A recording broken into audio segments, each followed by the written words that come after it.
Hello friends, welcome back to our channel Gyan Ganga Ayurveda classes में। आज multiple choice question की series में हम लोग बात करने वाले हैं चरक संहिता के सूत्र स्थान का चौथे चैप्टर अर्थात षड विरेचन शताशीति अध्याय के बारे में।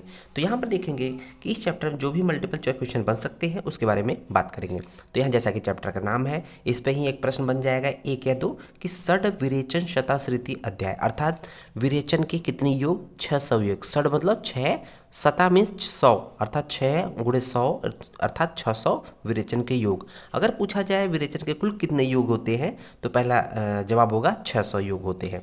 तो आइए देखते हैं कि कैसे कैसे प्रश्न बन सकते हैं इस चैप्टर के पे। देखेंगे पहला प्रश्न क्या है, विरेचन के कुल योग होते हैं। जैसा कि आपके चैप्टर का नाम है षड विरेचन शताशीति अध्याय, जैसा कि हम लोग बता चुके हैं। तो विरेचन के कुल योग कितने होते हैं तो यहाँ देखेंगे 355 दिया है, दूसरा ऑप्शन है 245, तीसरा ऑप्शन है 600 और चौथा ऑप्शन है 700। जैसा कि हम लोग जानते हैं 600 विरेचन के कुल योग होते हैं, सही ऑप्शन क्या होगा, सी होगा अर्थात थर्ड। तो यहाँ देख रहे होंगे थर्ड है, इसका मतलब क्या है कि 600 अर्थात देखा जाए यहाँ पर एक इंटरेस्टिंग पॉइंट बन जाता है कि 600 विरेचन के योग हैं। तो विरेचन का मतलब होता है कि बमन और विरेचन। तो बमन को हम लोग ऊर्ध्व विरेचन कहते हैं, विरेचन को तो विरेचन अधः विरेचन कहते हैं। तो इसमें दो प्रश्न और बन जाएंगे कि बमन के कुल कितने योग बताए गए हैं। तो पहला जो आपका 355 है ये क्या है, बमन के योग है। ये आपका इस प्रश्न का जवाब तो आपका ऑप्शन सी है अर्थात 600 विरेचन के योग होते हैं। लेकिन प्रश्न पूछे बमन के कुल कितने योग होते हैं तो 355 हो जाएंगे। दूसरा जो है 245 ये विरेचन के योग हैं, तो इसलिए देखेंगे बमन प्लस विरेचन जोड़ेंगे तो कुल योग हो जाएगा 600। नेक्स्ट प्रश्न देखते हैं हम लोग, विरेचन द्रव्यों के आश्रय होते हैं। तो ये जो भी टोटल योग बने हैं इनके आश्रय कितने होते हैं। तो आपको वन वर्ड क्वेश्चन है तो आपको देखना है कि विरेचन द्रव्यों के आश्रय 6 होते हैं। तो सही जवाब होगा सी। ये कौन कौन से होते हैं इसको नोट डाउन कर लेंगे कि मूलम पत्रम फलम पुष्पम त्वक क्षीरम एवच अर्थात मूल, फल, पत्र, पुष्प, फल और क्षीर ये आपके टोटल 6 विरेचन के द्रव्यों के आश्रय होते हैं। सही जवाब सी हो जाएगा। उसके बाद देखेंगे विरेचन द्रव्यों के आश्रय हैं तो कौन सा आश्रय है देखा जाए तो क्षीर, मूल, त्वक, सभी। जैसा कि हम लोगों ने देखा कि मूलम, पत्रम, फलम, पुष्पम, त्वक, क्षीरम एवच, इस तरह से तीनों आ जाते हैं, इससे अलाब्धि सही हो जाएगा। चौथा प्रश्न देख रहे होंगे हम लोग, आचार्य चरक ने कषाय की कितनी योनियां मानी है। तो आप लोग जब पढ़ते हैं उसमें तो ये आपके सिलेबस के अकॉर्डिंग हम लोगों ने प्रश्न बनाया है। तो कषाय की कुल कितनी योनियां होती हैं तो हम लोग देखेंगे यहाँ पर ऑप्शन है 3, 4, 5, 6। सही जवाब क्या होगा, कषाय की कुल कितनी योनियां होती हैं, 5 योनियां होती हैं।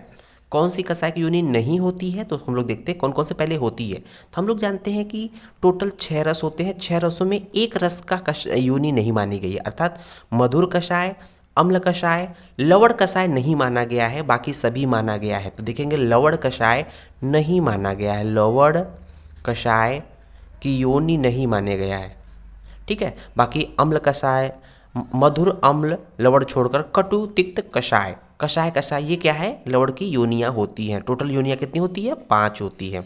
नेक्स्ट प्रश्न देख रहे होंगे, आचार्य चरक ने कषाय की योनि नहीं मानी है। तो जैसा कि देख रहे होंगे यहाँ पर 5 मानी है, कौन नहीं मानी है, लवण नहीं मानी गई है। तो यहाँ देखेंगे मधुर कषाय, अम्ल कषाय, लवण कषाय, कटु कषाय। तो प्रश्न देखेगा ध्यान से कि कौन सी कषाय की योनि नहीं है, इसको टिक कर लीजिएगा। नहीं में क्या है, लवण कषाय नहीं है। तो सही जवाब क्या हो जाएगा, सी थर्ड, लवण कषाय की योनि नहीं है। नेक्स्ट प्रश्न देख रहे होंगे, कषाय है, बहुत ही कंफ्यूजिंग प्रश्न है और बहुत ही इंपॉर्टेंट प्रश्न है बच्चों आपके एमसीक्यू के पॉइंट ऑफ व्यू से, और बहुत से कॉम्पिटिटिव एग्जाम में ये पूछा जाता है कषाय है।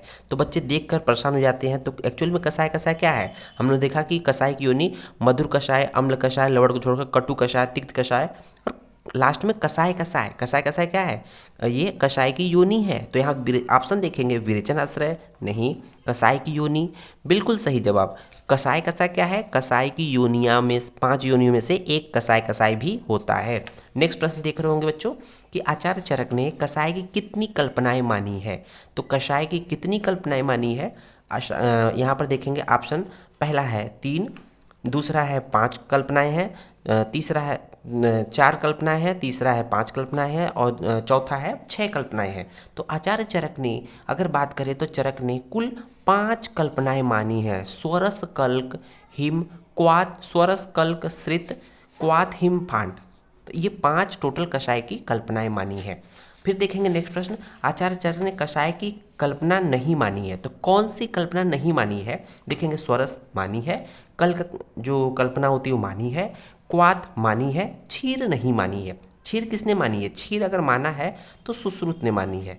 तो किसने माना है? सुश्रुत ने माना है। तो सुश्रुत ने जो टोटल कितनी कषाय कल्पना मानी है? तो चरक के 5 प्लस 1 क्षीर इक्वल टू 6।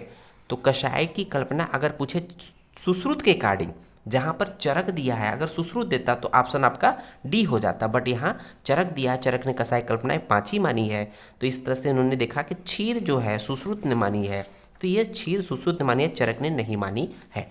सही जवाब होगा डी क्षीर। नवा प्रश्न देख रहे होंगे, आचार्य चरक ने कुल कितने कषाय माने हैं? तो आचार्य चरक ने कुल कितने कषाय माने हैं? तो आचार्य चरक ने एक तरह से देखा जाए 500 कषाय माने हैं। आचार्य चरक ने 500 कषाय माने हैं। यहाँ आप देखेंगे महाकषायों की संख्या होती है। महाकषायों की संख्या क्या होती है? तो यहाँ देखेंगे 25, 50, 100, 150। तो यहाँ पर हम लोग को सही जवाब होगा 50। 50 कैसे है? क्योंकि ये 50 ग्रुप है। आप देखेंगे पहले नंबर का कषाय है, दूसरे नंबर का कषाय, इस तरह से एक एक करके बढ़ता जाएगा, 50वें नंबर का आएगा। हर एक ग्रुप में 10-10 होते हैं। तो अगर हर एक में 10 है, 10 गुणे 50 इक्वल टू 500 हो जाएगा टोटल। इसलिए यहाँ पर सही जवाब क्या था कि यहाँ पर महाकषाय की संख्या होती है 50। वेरी वेरी इंपॉर्टेंट क्वेश्चन है, इसीलिए 500 कषाय कुल माने हैं चरक ने। इस तरह से हमारा ये कंप्लीट होता है। उम्मीद है आपको वीडियो पसंद आया होगा। वीडियो को अधिक से अधिक लाइक, शेयर, कमेंट और अगर चैनल पर नए हैं तो चैनल को सब्सक्राइब जरूर करें। धन्यवाद। जय हिंद, जय भारत।